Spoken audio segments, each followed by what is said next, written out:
여기 서울에 사는 60대 강지선 씨는 오늘 장례식장으로 향하고 있습니다. 바로 강 씨 동창의 본인상 때문이었습니다. 강 씨는 이른 나이에 세상을 떠난 친구를 안타까워했습니다. 강 씨의 동창 친구는 꽤 성공하고 연금도 풍족하게 받아 그냥 놀기만 하면 되었고 남부러울 게 없어 보였습니다.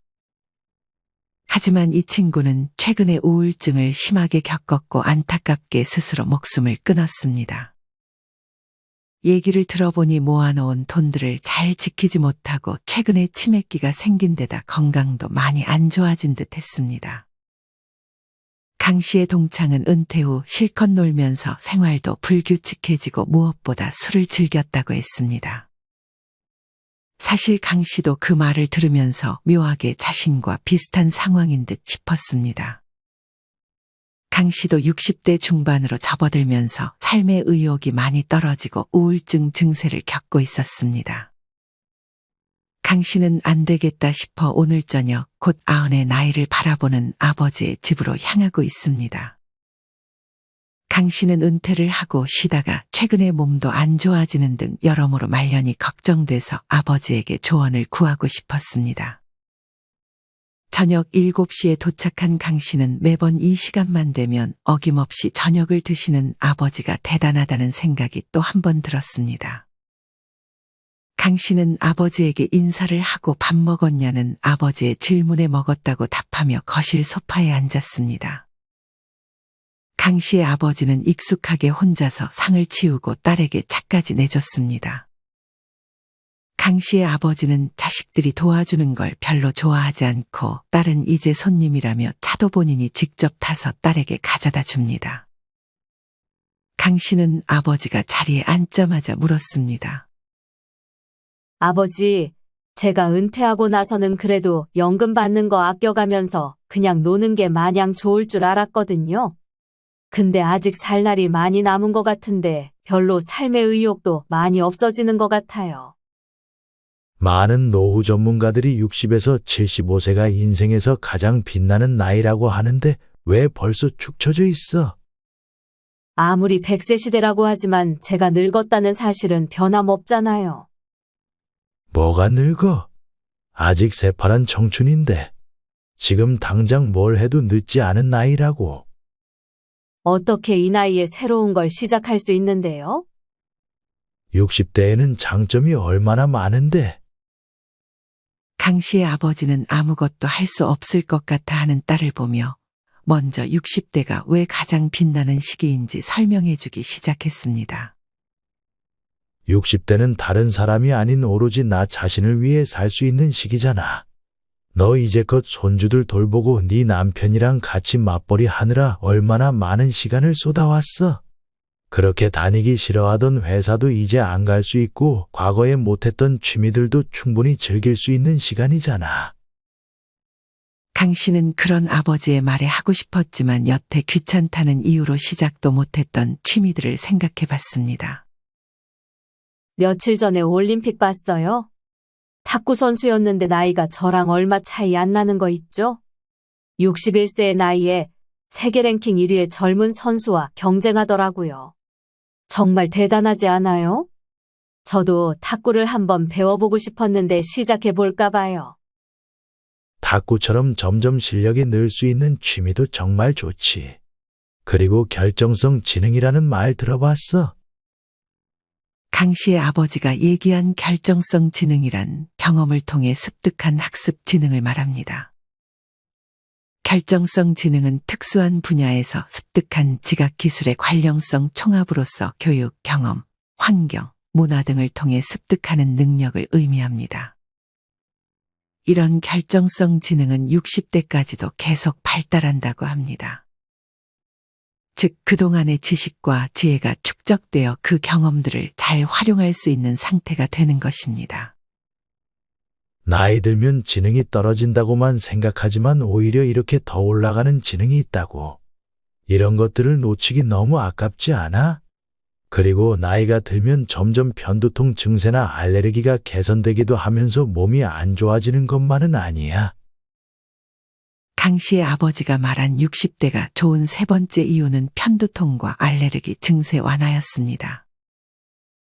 실제로 알레르기의 경우 20, 30대에 많이 일어나고 이후 5, 60대가 되면 그 빈도가 줄어든다고 보고되고 있습니다.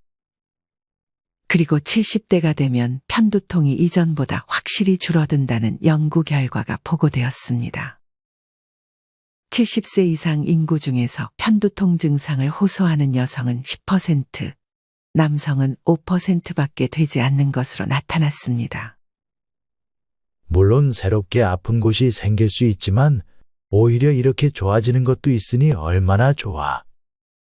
생각해보니 저 회사 다닐 때는 편두통이 심했는데 좋아진 것 같긴 해요. 좋아진 건 별로 감사해 하지 않았는데 다시 생각해보게 되네요. 그리고 60대 이상이 선거 투표율이 제일 높은 연령대이기도 해. 아무래도 연금이나 복지제도 등 정책적인 측면에 관심이 늘어서겠지. 지금 네 나이대의 사람들이 우리나라 정치를 결정하는 나이이기도 해. 그리고 봉사활동을 가장 많이 하는 연령이기도 하니 투표도 열심히 하고 사회에 공헌한다는 자부심을 가져. 마지막으로 강 씨의 아버지는 60대 이후에는 욕심이 줄어 스트레스도 줄어든다고 했습니다. 강 씨의 아버지 말처럼 60대 이후엔 무엇이든 하는 것은 좋지만 그것이 꼭 돈 버는 일만 해야 되는 것은 아닙니다. 특히나 60대 이후에는 체력이 떨어져 업무의 효율이 떨어지기 때문에 하루 3시간 이상의 소일거리만 있어도 충분할 수 있습니다. 강 씨의 아버지는 퇴직 후에는 많은 소득이나 명예는 그렇게 중요하지 않고 특히나 건강을 잘 챙기는 것이 가장 중요하다고 딸에게 말해주었습니다. 강 씨의 아버지는 이렇게 딸에게 나이가 드는 것은 축복이라고 말했습니다. 103세 철학자 김영석 교수님도 60대쯤 되니 이 나이가 나를 믿을 수 있는 나이라며 이때가 돼서야 내 인생을 사는 것 같다는 느낌을 받았다고 했습니다. 또한 정신력은 절대로 늙지 않으며 오히려 창조하는 능력인 사고력은 60대 이후부터 올라간다고 했습니다. 딸은 이런 아버지의 말을 듣고 의욕이 조금 생겼습니다. 딸은 이내 아버지에게 60대에 안 하고 후회한 게 있는지 물어봤습니다. 후회하는 거? 생각나는 거 5가지만 말해줄게. 첫 번째는 시절 인연에 너무 매달렸던 거야. 강 씨의 아버지가 60대에 후회했던 첫 번째는 시절 인연을 놓아주지 못했던 것이었습니다. 시간이 지나면 오래된 인연이라도 내가 상대를 싫어하게 될 때도 있고 상대가 나를 멀리할 때도 있습니다. 이처럼 사람의 마음은 변하기 마련입니다. 누군가는 그런 관계를 억지로 붙잡는 경우가 있습니다. 하지만 나를 불안하게 하는 인연들은 빨리 정리하는 것이 좋습니다. 늦게 할수록 상처만 더 깊어지게 됩니다. 그런 인연들은 만날 인연이었지만 오래갈 인연은 아니었을 뿐입니다. 안 될 인연에 마음 아파하는 것은 그만두어야 합니다. 그렇게 인연을 보내면 새로운 인연이 나타날 수도 있고 그게 아니라면 혼자서도 잘 지내면 그만인 것입니다. 모든 인연에는 때가 있는 것 같습니다. 만날 때에는 내가 피해도 결국 다가오고 끝날 때도 마찬가지로 내가 아무리 그 상황을 피하려고 해도 피할 수 없습니다. 강 씨의 아버지는 딸에게 그저 흘러가는 대로 몸을 맡기고 시절 인연에 집착하지 말라고 말해줬습니다. 여러분은 진짜 인연인 줄 알고 최선을 다했는데 관계가 안 좋아졌던 적이 있으신가요? 될 인연은 어떻게든 되고 안 될 인연은 어떻게 해도 안 된다는 말처럼 그저 흘려보내보는 것은 어떨까요? 친구든 연인이든 헤어질 인연에는 집착으로 휘말리면 불행을 피할 수 없어. 미련 없이 즉각 단절하는 게 중요해. 그리고 혼자 있기 싫어서 누군가를 만나게 되면 더 외로울 수 있으니 그것도 조심하는 게 좋아. 인연에도 수명이 있어. 인연이란 두 사람이 노력을 해야 유지가 되는데 한 명이라도 노력을 하지 않으면 그 인연에 금이 가면서 인연이 점차 멀어지면서 끊어지게 되지. 시절 인연이라 생각나는 사람들이 몇 명 있긴 하네요.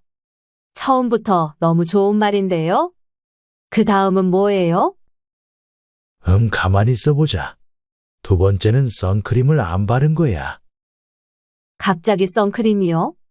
아버지 외모는 전혀 신경 안 쓰잖아요. 아무리 외모 신경 안 쓰는 사람이라도 막상 거울 앞에서 나이 들어가는 모습을 보면 후회될 수밖에 없어. 나는 10년 전부터 발라주고 있는데 더 일찍 발라주면 노화도 늦게 오고 좋았을 것 같아.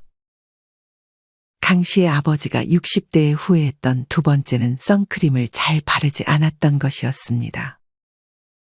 여러분은 귀찮다는 이유로 선크림을 지금 잘 발라주지 않고 있진 않으신가요? 피부를 가장 늙게 만드는 것이 바로 자외선이라는 사실은 다 알고 계실 것입니다. 장시간 햇볕에 노출되면 주근깨, 기미, 잔주름과 같은 피부 노화를 피할 수 없습니다. 선크림을 잘 살펴보면 PA라는 영어가 적혀 있습니다.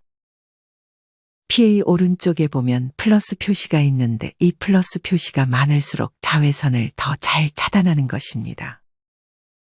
하지만 무턱대고 자외선 차단을 잘 해주는 선크림을 바르는 것보다 내 피부에 맞는 선크림을 사용해주는 것이 좋습니다. 선크림은 생각보다 많이 발라주어야 합니다.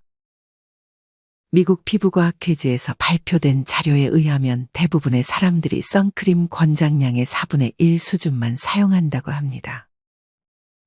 이러면 당연히 자외선을 차단하는 효과도 4분의 1로 줄어들 수밖에 없습니다.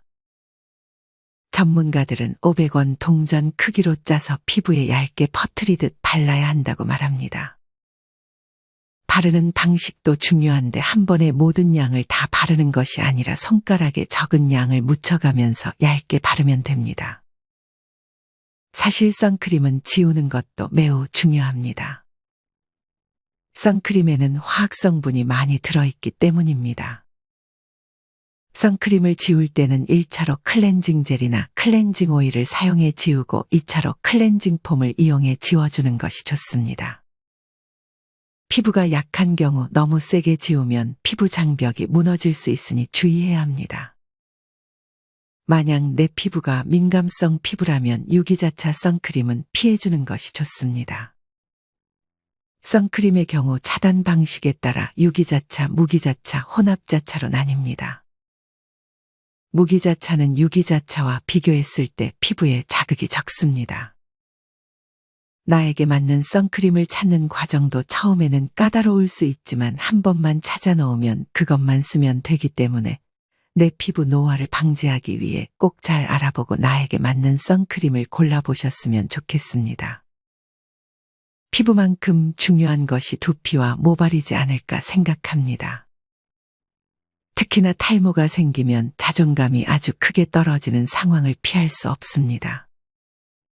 만약 오랜 기간 외출할 때는 자외선 차단 성분이 들어있는 헤어 에센스나 스프레이를 뿌려주거나 양산이나 모자를 쓰며 두피까지 자외선을 차단해주는 것이 좋습니다. 요새는 귀찮아서 선크림도 안 바르고 외출하는데 이제 아버지 말대로 귀찮더라도 매번 발라줘야겠네요. 그 다음 세 번째로 후회되는 건 뭐예요? 세 번째는 외국어를 배워보지 않았던 게 후회돼. 다양한 나라의 사람들과 얘기도 해보고 하면 또 다른 재미가 있었을 것 같은데. 여행을 가도 이 아빠는 맛있는 거 먹고 예쁜 장소에 가보는 것보다 그 나라 사람들이랑 대화하는 게 제일 좋았어.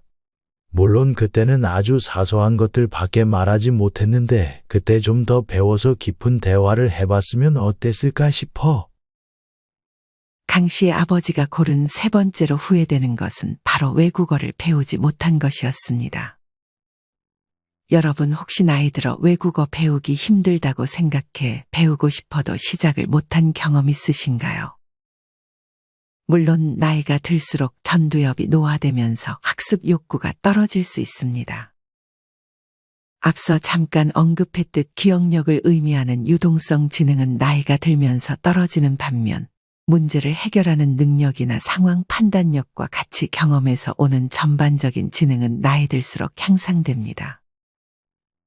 90세 이시영 박사님도 나이와 상관없이 공부를 계속하면 기억에 관여하는 해마 신경세포가 증가하기 때문에 독한 마음으로 공부를 시작하라고 권했습니다. 파란만장 중년의 내계 외국어 도전기의 저자 김원곤 교수님은 책에서 다음과 같은 말을 했습니다. 외국어 학습은 세상을 보다 다양한 시각으로 바라보고 또 이해할 수 있게 해준다. 또 일상생활에서 의외의 잔재미를 제공해준다. 무심코 보아 넘기던 길거리의 간판들이 갑자기 그 나름의 의미들을 가지고 다가오기 시작한다. 해외여행의 즐거움도 편의도 더 커진다.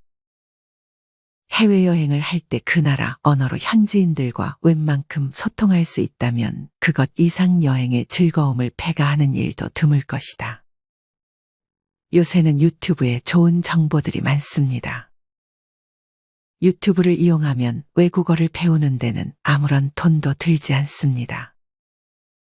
유튜브에 영어 단어 기초, 영어 왕초보 강의라고 쳐본 후 아주 천천히 외국어를 익혀보는 것도 좋습니다. 삶이 무료해지고 목표가 없으면 우울증이 오기 더 쉬워집니다. 여러분은 이제껏 배우고 싶어 했던 외국어가 있으신가요?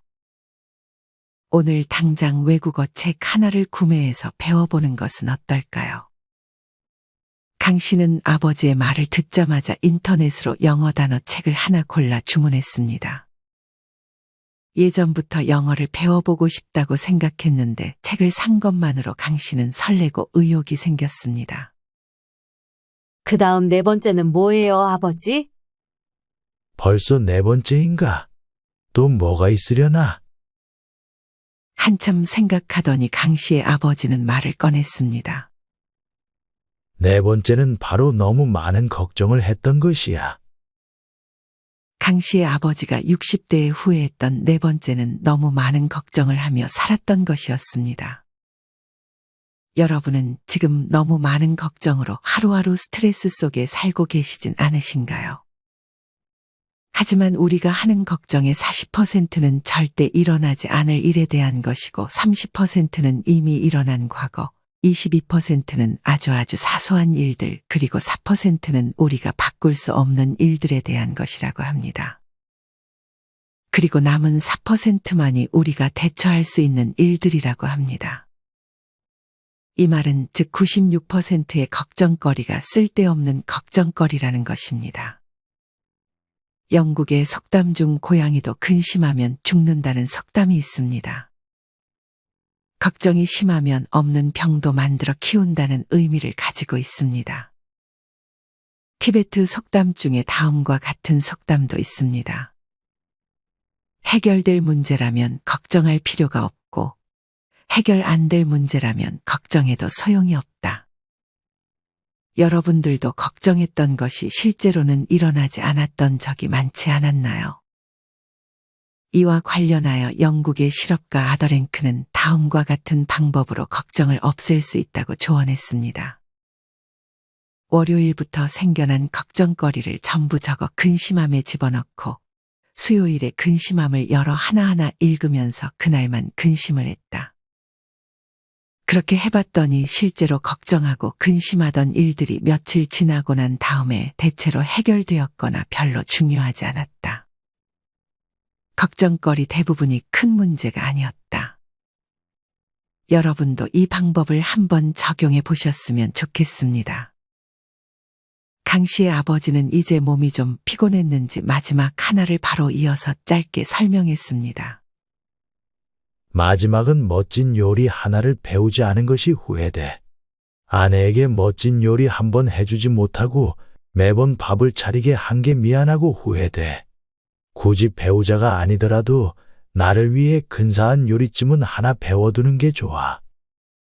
안 그래도 요새는 배달 음식만 시켜 먹는데 돈도 많이 나가고 다시 요리할까 생각 중이었어요. 모처럼 지인들 불러서 같이 집에서 밥 먹어야겠네요. 이후 할아버지는 잠깐 쉬었다가 딸에게 최고의 노후를 지내기 위해서 알면 좋은 것들 5가지에 대해 알려주겠다며 딸에게 책을 하나 가져왔습니다. 지금부터는 그 내용을 소개해 드리겠습니다. 첫 번째, 치아 상태나 약 부작용을 반드시 점검하라. 나이 들어 야위거나 영양이 부족해지는 원인에는 약 부작용, 우울증, 씹거나 삼키는 능력의 저하, 식사 돌봄의 필요, 부적절한 식사 제한 등이 있다. 고령의 조부모나 부모가 식사하는 양이 줄었다고 생각되면 이런 점에 주의를 기울일 필요가 있다. 음식 섭취 측면에서 치아 관리는 매우 중요한 포인트다. 여러분은 평소 치아 관리를 어떻게 하고 있는가? 양치질 같은 예방 행동이나 정기적인 치과 검진은 앞에서 설명한 운동과 마찬가지로 효과를 바로 체감하기 어렵기 때문에 소홀히 하기 쉽다. 충치 몇 개 정도로는 통증이 있더라도 별다른 불편함을 느끼지 못하는 게 사실이다. 그러나 충치나 치주염을 오래 방치하면 결국 치아가 빠져서 자기 치아로 음식을 먹지 못하게 된다. 먹지 못한다는 건 결국 생명 유지의 근간이 흔들리게 된다는 뜻이다. 그때가 되어서야 사람들은 비로소 후회하지만 이미 때가 늦어서 치아를 되살릴 방법은 없다. 자기 치아가 없는 고령자라면 틀니를 사용하는 방법이 있다. 그러나 여기에도 놓치기 쉬운 허점이 있다. 가족들은 틀니를 쓰니까 괜찮다고 안심할지 모르지만 시간이 지날수록 점점 살이 빠지면서 원래 사용하던 틀니가 맞지 않게 되는 일이 있다. 또한 틀니를 쓰는데도 그 틀니로 인해 식욕이 저하하는 일도 있고 틀니 자체를 거부해 식음을 전폐하는 일도 있다. 치아 관리는 절대 게을리할 일이 아니다. 약 부작용으로 밥을 먹지 못하는 일도 있다. 때로는 약 부작용이 식욕 저하의 원인이 되기도 한다. 의사로서 자주 접하는 사례로는 치매약을 들 수 있다. 치매약은 인지 기능이 떨어지는 속도를 늦추는 효과가 있다. 그러나 콜리네스테라아제 억제제라 불리는 치매약은 식욕 저하를 비롯한 소화기 문제와 체중 감소가 가장 큰 부작용으로 지적된다. 이 약은 속임약 실험에서도 체중 감소 결과를 보였다고 한다. 꾸준히 복용하고 있지만 부작용은 없다라는 목소리가 있지만 실제로 약을 줄이거나 끊었더니 식욕이 돌아왔다는 사람들이 있다. 익숙한 약이 자신도 모르는 사이에 건강을 해치기도 한다. 한편 지나치게 마르거나 식욕이 떨어지는 배경에 아직 진단되지 않은 질환이 숨어 있을 때도 있다. 위나 식도의 문제라면 쉽게 알아차릴 수 있지만 전혀 생각지 못한 질환이 식욕 저하의 원인이 되기도 한다. 고령의 가족이 요즘 들어 음식을 제대로 먹지 못한다고 생각된다면 지금 놓치고 있는 문제는 없는지 점검하고 만약 문제가 있다면 그에 맞는 대처가 필요하다. 두 번째, 발 관리에 신경 써라. 신체 기능 유지에 매우 중요한 부분인데도 그냥 지나치기 쉬운 곳이 발이다. 신체의 기능 유지라고 하면 자연스럽게 운동이나 근육으로 화제가 쏠리는데 알고 보면 발은 우리가 걷고 움직이는 활동에서 매우 큰 역할을 하는 중요한 신체 부위다. 그런데도 고령자를 진료하다 보면 의외로 많은 사람이 발에 신경 쓰지 않는다는 것을 알게 된다. 나는 외래에서 반드시 한 번은 환자의 발을 진찰한다. 신발이나 양말을 벗기까지 시간이 걸릴 때가 많아서 인사를 마치고 나면 진료기록부를 확인하는 시간을 활용해 환자에게 신발과 양말을 벗도록 부탁한다. 사실 병원에 가더라도 발을 다친 경우가 아니라면 의사에게 맨발을 보여주는 일은 거의 없을 것이다. 이런 이유로 환자 중에는 폐질환이나 고혈압 때문에 왔는데 왜 발을 보여달라고 하느냐고 묻는 사람도 있다. 하지만 나는 폐만 치료하면 된다고 생각하지 않는다. 폐가 좋아져도 발에 문제가 생겨서 걷지 못한다면 주치의로서 실격이다. 그래서 폐도 물론 중요하지만 하루하루 건강하게 지내도록 돕고 싶으니 걷는데 중요한 발도 확인하게 해달라고 한다. 다행히 이 말을 듣고 반대한 사람은 없었다. 상처가 심각한 감염증을 일으키기도 한다. 발을 살펴보면 매우 청결하게 관리하는 사람이 있다. 특히 여성들이 그렇다. 반면 혼자 사는 남성은 그렇지 못할 때가 많다. 발톱이 길게 자라 있기도 하고 관절 변형이나 심각한 곰팡이 감염증을 보이기도 한다. 그런데도 환자 본인은 아무런 자각을 못하기도 한다. 발은 아무렇지도 않아요라고 하는 사람에게서 발에 관련된 질병이나 이상을 발견할 때도 많다. 그래서 환자가 아무렇지도 않아요라고 하더라도 꼭 한 번은 발을 확인한다. 당뇨병이 있는 환자는 발 관리가 더 중요하다. 당뇨병이 생기면 발 감각이 둔해지는 경우가 있기 때문에 발을 다쳐도 통증에 무뎌지고 발에 상처가 나도 알아차리기 어렵다. 또 당뇨병으로 감염증에 취약한 상태가 되면 발에 난 상처로 세균이 들어가 목숨을 위협하는 심각한 질병으로 발전하기도 한다. 실제 당뇨병 환자의 최대 30%에서 발 상처가 확인된다고 한다. 대부분 예방할 수 있는 상처였는데도 불구하고 상처가 생긴 사람 가운데 20%는 최종적으로 발을 절단한다는 보고도 있다. 또한 발에 상처가 있는 사람은 상처가 없는 사람보다 사망 위험이 2.5배나 증가한다고 한다. 나이 들수록 발을 꼼꼼히 관찰하고 관리하는 일은 매우 중요하다. 나는 평소 사람들에게 발 관리를 매우 강조하는 편이다. 발톱이 길지는 않은지, 무좀 등으로 피부가 변하지는 않았는지, 크기가 맞는 신발이더라도 발에 통증은 없는지 등을 꼼꼼히 확인하도록 권한다. 귀찮더라도 날마다 발가락 사이사이를 깨끗이 씻고 물기를 잘 닦은 후에는 보습제를 바르는 등 손질을 게을리하지 말라고 한다. 발 관리는 소홀히 생각하기 쉽지만 마지막까지 제대로 걸으려면 평상시 소중하게 다루어야 한다. 관리가 소홀하면 돌이키기 어려운 손상을 입어 노후에 제대로 걷지 못하게 될 수도 있다. 세 번째, 주치의와 단골 약국을 정하자. 생각해보면 사람은 심장이나 폐만으로는 살 수 없다. 간과 신장을 비롯해 각각의 장기가 제 기능을 다할 때 건강이 유지된다. 그렇다고 장기의 수만큼 의사를 찾아다닐 순 없는 노릇이다. 그러므로 특별한 관리가 필요한 장기만 전문의에게 맡기고 나머지는 주치의에게 일이 많은 형태가 이상적이라고 할 수 있다. 이렇게 되면 약관리 측면에서도 큰 장점이 생긴다. 주치의와 약국에서 이중 확인하도록 한다. 사람은 실수를 하기도 한다. 그래서 이중으로 확인하는 구조를 만들면 실수를 더 줄일 수 있다. 그 존재가 바로 단골 약국이다. 약국도 서로 다른 두 군데를 다니면 약의 전체적인 모습을 파악하기 어렵지만 한 군데에서 꾸준히 관리를 받으면 혹여 의사가 실수하더라도 약국에서 그 실수를 발견하기 쉽다. 또한 한 약국에서도 같은 약사와 반복해서 이야기를 나누면 환자에 대한 이해가 깊어져 약사도 더 정확한 조언을 할 수 있게 된다. 단 한 번의 만남으로는 가치관이든 증상이든 정확하게 이해하기 힘든 법이다. 타인이 친구가 되기 위해서는 수많은 대화가 필요하고 때로는 싸우기도 한다. 이런 과정을 통해 서로에 대한 이해가 깊어지고 신뢰가 형성되는 것처럼 주치의와 단골 약국도 이야기를 나누다 보면 의료인과 환자 사이의 신뢰 관계가 구축될 수 있다. 약수첩을 활용해 정보를 공유한다.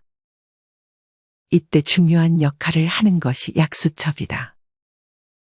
먼저 시병원의 약수첩을 보여주고 다른 약을 함께 복용해도 문제가 없는지 확인한다. 그러고 나서 약수첩에 새로 받은 약에 대한 정보를 빠짐없이 추가한다. 그 다음 단골 약국에 갈 때 약수첩을 보여주면서 시병원의 약국에서 약을 받았다는 사실을 전한다. 이렇게 단골 약국과 연계해둠으로써 혹시 모를 실수를 예방할 수 있다. 나이 들수록 자신에 관한 모든 건강 정보가 빠짐없이 사령탑인 주치의나 단골 약국에 전달되게 해야 한다. 거듭 강조하지만 의료는 개인 플레이가 아니라 팀 플레이다. 네 번째, 커피 4잔까지는 노화 예방에 도움이 될 수 있다. 커피는 노화에 이로울까? 아니면 해로울까? 커피에 대해 한번 알아보도록 하자. 커피가 몸에 좋다는 근거로는 커피가 몇몇 질환의 발병률 감소와 관련성을 보인다는 점을 들 수 있다. 여기서 몇몇 질환이란 파킨슨병, 알츠하이머병, 2형 당뇨병 등을 가리킨다. 다만 커피가 이들 질환의 발병 위험을 낮춘다고 해도 어떤 식으로 낮추는지 그 원리에 대해서는 아직 밝혀진 바가 없다. 또한 커피는 사망 위험의 감소와도 관련성을 보인다고 한다.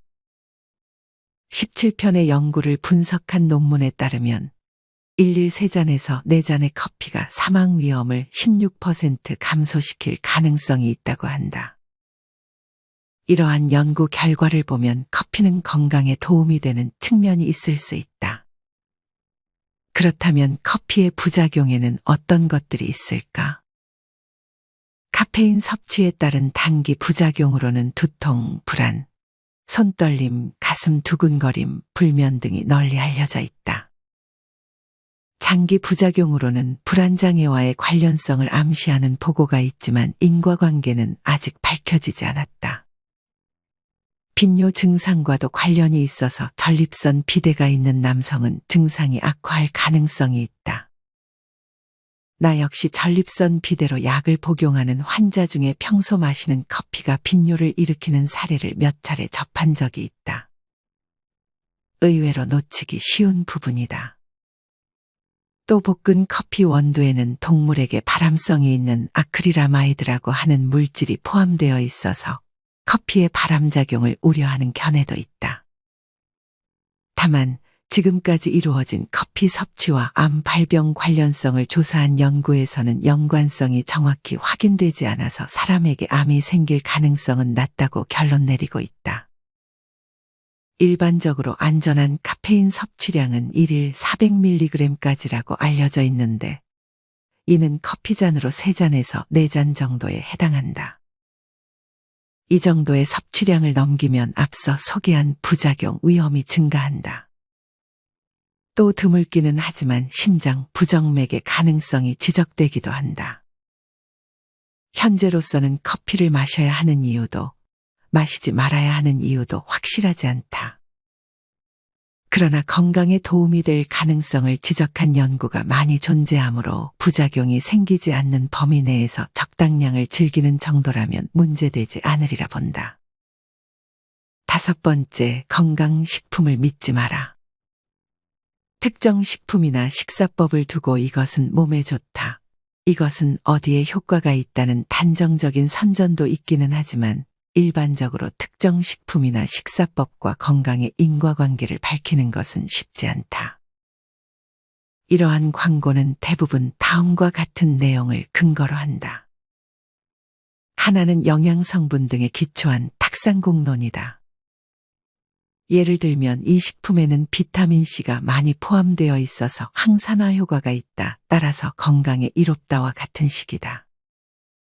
얼핏 문제가 없어 보이지만 실제로는 비타민C를 얼마만큼 섭취하면 어느 정도 효과가 있는지 그다지 밝혀진 바가 없고 항산화 작용이 어떤 식으로 몸을 지켜주는지도 명확하지 않다.